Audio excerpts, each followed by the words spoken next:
Hi, welcome to our podcast today. My name's Kirstin Brooks. I'm Business Support Manager at Simplify Consulting. We're here today to talk about Future Advice, which is a collaboration of local advisors, universities and the Personal Finance Society to help raise awareness of financial advice and encourage students to consider financial advice for a placement year and potentially their career choice.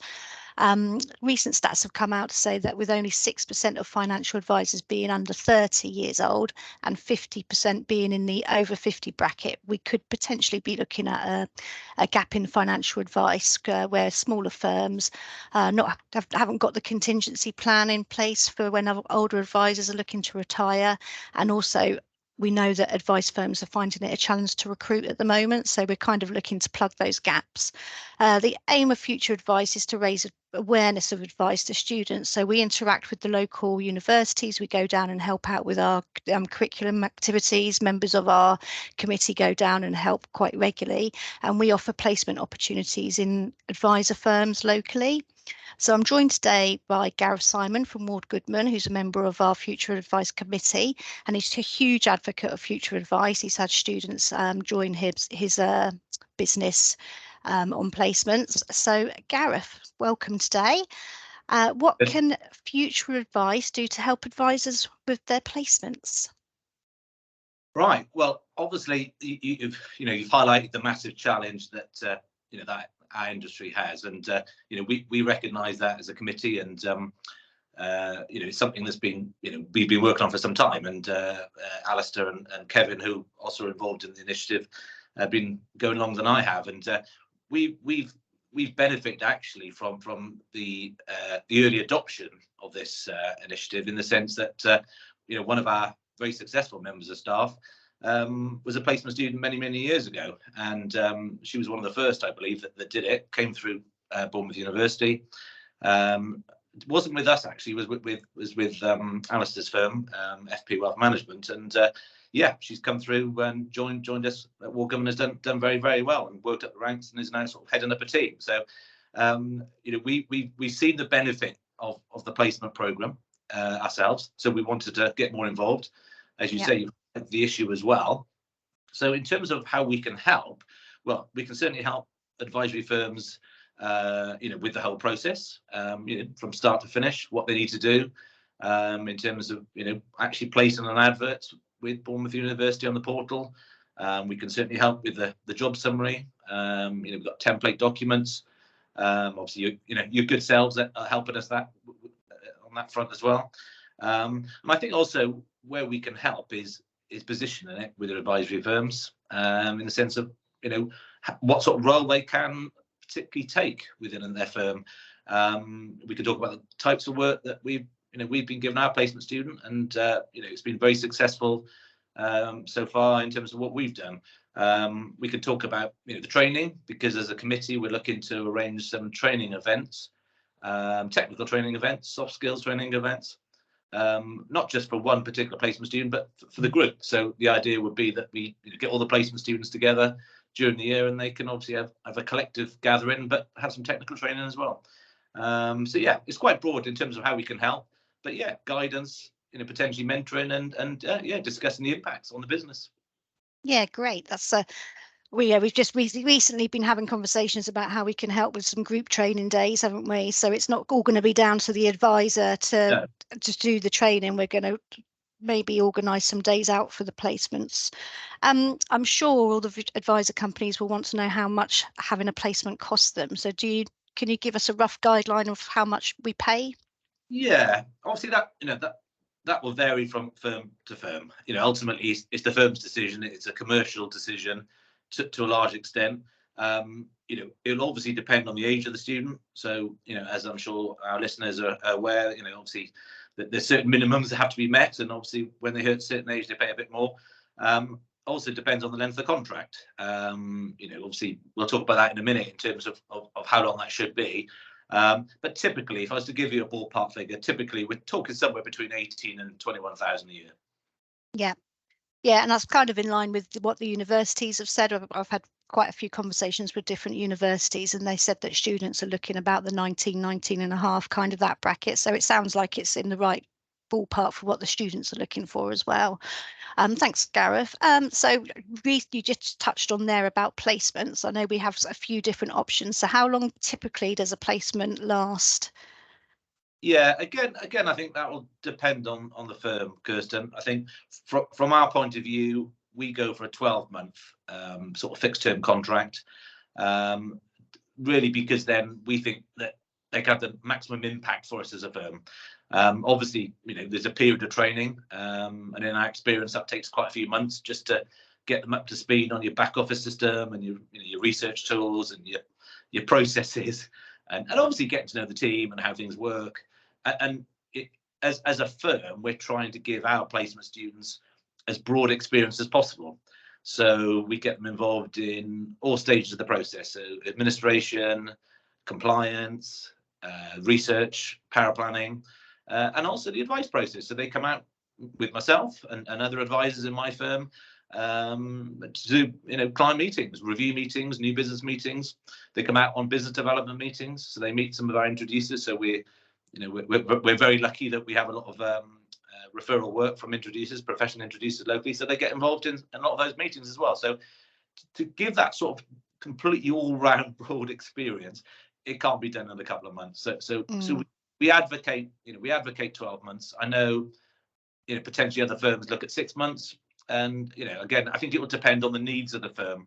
I think from a student point of view, the students we've spoken to, they prefer 12 months because then they've got certainty of income and a certainty of a project, and also 12 months ties in with generally the calendar year in terms of the academic year as well. Yeah. So it depends on the university, doesn't it? I know some of our one of our universities that we work with does a 6-month placement, but they also offer the 12-month placement. And also there's a little bit of flexibility about when they start as well, isn't there? So some students choose to start straight after they finish their academic year, June, July time. Some want to have the summer and come back in September. That's right. Yeah, exactly. And again, I think flexibility is key, Kirstin. I think from our point of view, our plan, for this year, for an example, would be that we have a crossover. So our current placement student will have a month handover with our next placement student. So which is, I think, it is useful for our new placement student because it's not they're not picking up projects and work completely cold. That there's a handover and it's discussed, and obviously they get to know the current placement student as well, which is, I think, is a quite nice thing. It's generally for our firm. So I think it varies. As I said, it'll depend on the firm, depend on the firm's requirements. My guidance, having done it, would be the longer the better, because you can give the student, as I said, the broadest experience possible. Yeah, I agree. So after they've left, they've gone back to university. Is there any reliant on you to offer them a position when they finish their university course? No, it is what it is. It is a fixed term contract.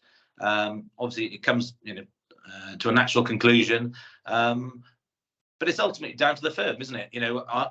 The way I position it with our placement student, that it's quite a long sort of job interview. Ultimately, that the placement student has got the ability to prove themselves over, whether it's 6 months or 9 months or 12 months, whatever it is.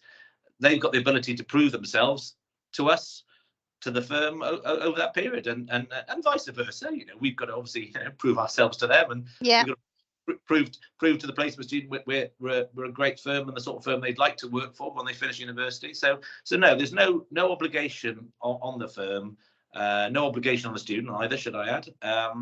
And a discussion can be had at a later date if it was felt worth it. But as I said, from our point of view, we're keen. We're doing this program. We're completely backing this initiative because ultimately, we would like to obviously take on some of the placement students in the future, because that's the idea. Because obviously you quoted the stats, and we're acutely aware that we've got to future-proof our business, Kirstin. And the only way we can do that is bring in some new young raw talent. Yeah. Absolutely. So I know you briefly touched on it at the beginning. Can you just talk us about what the benefits have been to you and how your firm's found the whole experience? Yeah, I think from as a overall, it's been a great experience for Ward Goodman, and I'm hoping Emily will confirm the same from her point of view as the placement student. I think the benefits in terms of the firm is that you obviously get a very bright individual that's very motivated, very driven, and some real raw talent that can come into the business.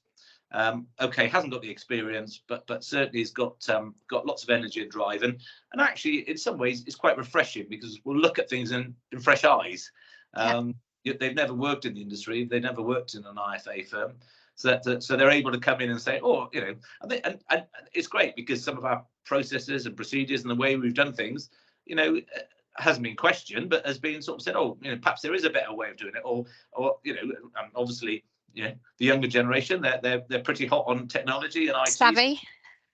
Absolutely, and obviously as our industry, moves that way, which we all know it's going to, actually having these, young talented individuals in the business can only help, can't it? Because their greater grasp of technology will be a benefit, and we've seen that with Emily this year in terms of the work she's done for us. But it's not just that. It's obviously you've then got somebody that can come in that hasn't necessarily got a workload or hasn't got sort of necessarily specific client work to do, but could do project work. And there's a number of projects that we had at Ward Goodman that we were keen to move on, and for any number of reasons we couldn't necessarily finish them off or implement them. And Emily's come in and helped me and the team in the sense of getting 2 or 3 things over the line, which you probably would have done otherwise. And they I think obviously with what they do at university, they have a certain skill set, not just the IT and tech side, but obviously presentational side of things as well, marketing. Emily's been involved in lots of different things with me, from sort of websites and brochures and internal projects to external projects, but also actually from a client work point of view as well. And she's made a big contribution in terms of particularly in the power planning team, in terms of the research report writing. So she's actually made a contribution right across the board. Yeah, excellent. And I know you've had some success, but I know some of the other advisor companies, they've had students come on placement with them, they've left to go back to university, since come back into the business and doing really well and working on the team and key parts of the team, aren't they? So we've got success stories from Future Advice. We have, and I think ultimately, yes, there'll be advisory firms probably listening to this saying, well, okay, it's it's a bit of a risk, they're not experienced, they're not qualified, but actually you've got, as I said earlier, you potentially got some very bright individuals in there that could make a big difference to your business. And as I said, it's potentially a win-win. Obviously you've got to put a bit of time and effort in as the firm, and obviously there is a cost, but actually you may end up unearthing some great talent that will make a massive difference to your business, not just now, but in the future. Yeah. We've all got to look at succession planning in our businesses. We've all got to look at future proof in our businesses, and this is the ideal way. Brilliant, thank you. So I know we've recently spoke about it, but can you just talk us through what our future plans are for the Future Advice Committee, where we see it going over the next few years? Yeah, well, up to this point, we've been predominantly working with Bournemouth University and to a lesser extent Bath University, but obviously we are increasing the profile of the Future Advice Initiative. Demand is picking up, more advisory firms are now interested, so we're acutely aware that we've got to meet that demand. So supply has got to be there, and the best world in the world, obviously the more universities you've got, the bigger talent pool. So yeah, we're looking to expand the talent pool to keep the supply for advisory firms. So yeah, we're looking to roll it out, potentially to other universities on the south coast, and then wider from there. From our point of view, we're working with obviously the local PFS community, but also looking to widen that out as well. Just to get the message out there, really, Kirstin, and as I said, to ensure that this is a huge success, because it is vital. It is absolutely vital that we do this. And as I said, speaking from personal experience, we've had a great time. We've had a great experience with what how it's worked with us, and as have other advisory firms. So yeah, we just got to get the message out there. Yeah, indeed. So what do advisors need to do if they want to find out more information? Well, at the end of the podcast, there'll be a website address, which lots more information, lots more detail.